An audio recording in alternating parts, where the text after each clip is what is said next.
Welcome to Sethu Chitra kitchen. இப்போ வடகறி பண்ணணுன்னா கடலை பருப்பை நம்ம ஊற விடுவோம். அதாவது 15 நிமிஷம் அது ஊறணும். அதுக்கப்புறம் அதை அரைச்சி அப்புறம் அது வடை மாதிரி போட்டு வடகறி பண்ணுவாங்க. ஒரு சிலர் வந்து இட்லி பானையிலேயே அவிச்சு அதையும் வடகறி மாதிரி பண்ணுவீங்க.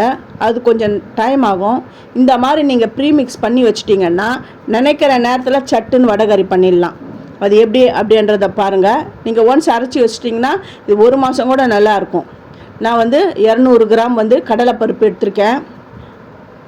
காஞ்ச மிளகா ஒரு 15 நம்பருக்கு நான் எடுத்திருக்கேன். 15-20 நம்பருக்கு நான் எடுத்திருக்கேன்.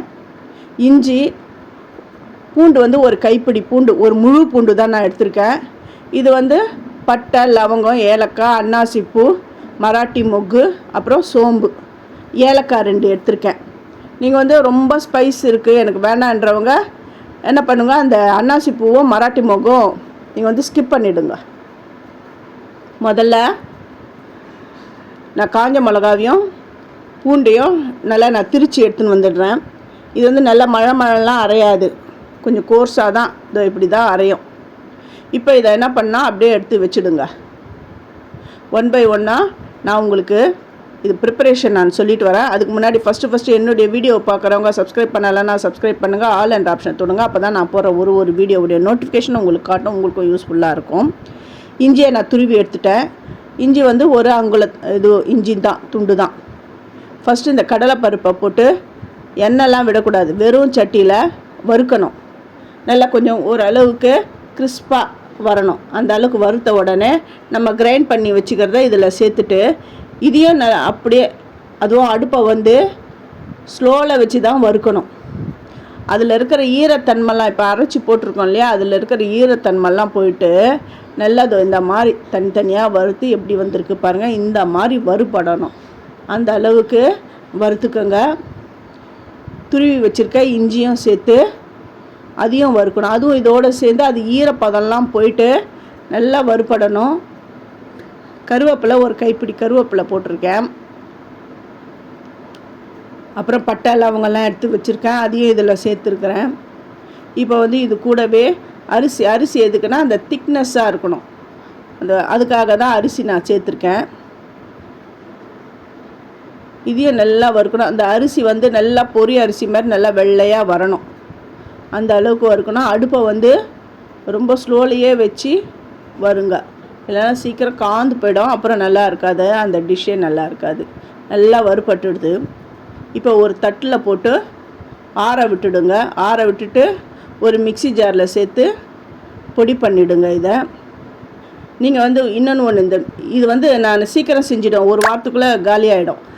அதனால் நான் வந்து அந்த பூண்டு காஞ்ச மிளகா அரைச்ச அந்த மிக்ஸி ஜார்லேயே போட்டுட்டேன். நீங்கள் வந்து 1 மாதம் வரையும் வச்சுருக்கணும் அப்படின்றவங்க நல்லா ஈரம் இல்லாத மிக்ஸி ஜாரில் போட்டு பொடி பண்ணி வச்சுக்கோங்க. இதுக்கு தேவையானாலும் உப்பு போட்டுக்கிறேன். உப்பு போட்டு இந்த பொடி பண்ணி எடுத்துன்னு வந்துட்டேன். நல்லா மழைலாம் அரைக்கணும்னு அவசியம் கிடையாது, இது குறைன்னு தான் இருக்கணும். இதுக்கு வந்து கொஞ்சமாக நான் வந்து ஒரு ஸ்பூனுக்கு பெருங்காயம் தூள் போட்டு ஒரே ஒரு சுத்து மட்டும்தான் நான் விட்டு எடுத்துன்னு வர போகிறேன். ஏன்னா இந்த பெருங்காயம் எல்லாத்துலேயும் அப்படியே மிக்ஸ் ஆகணும், அதுக்காக ஒரே சுத்து தான் எடுத்துன்னு வந்துட்டேன் பாருங்கள். இது நல்லா மழைன்னு இருக்கக்கூடாது, கோர்ஸாக தான் இருக்கணும்.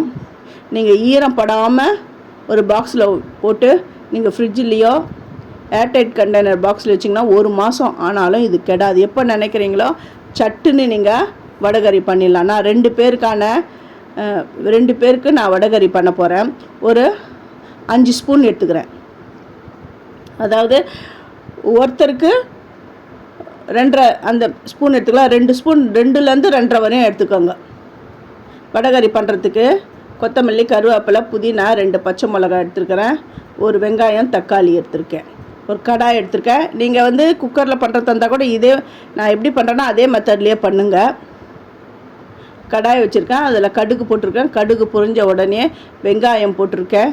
வெங்காயம், பச்சை மிளகாய், கருவேப்பிலை இதெல்லாம் போட்டுட்டு அந்த வெங்காயம் வந்து கொஞ்சம் கண்ணாடி பதம் வரணும், அந்த அளவுக்கு வதக்கிக்கோங்க.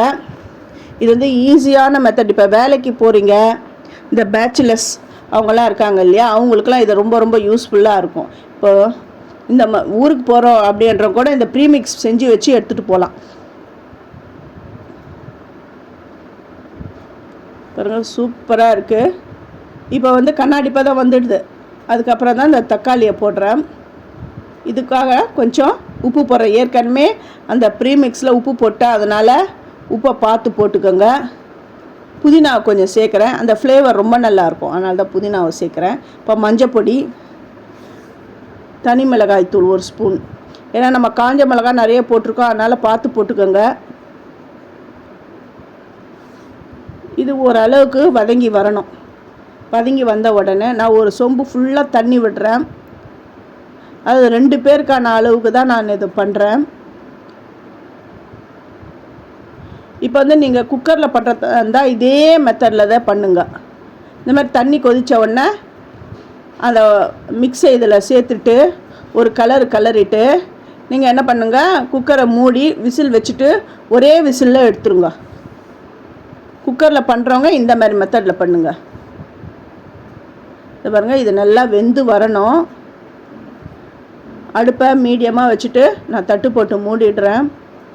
ஒரு 2 நிமிஷம் அப்படியே விடணும். நடுவில் கிளறி விடுங்க. இதை பாருங்கள், சூப்பராக வடைகறி ரெடி ஆகிடுது. இது ஆறிடுதுன்னா இன்னும் கெட்டி பட்டுடும்.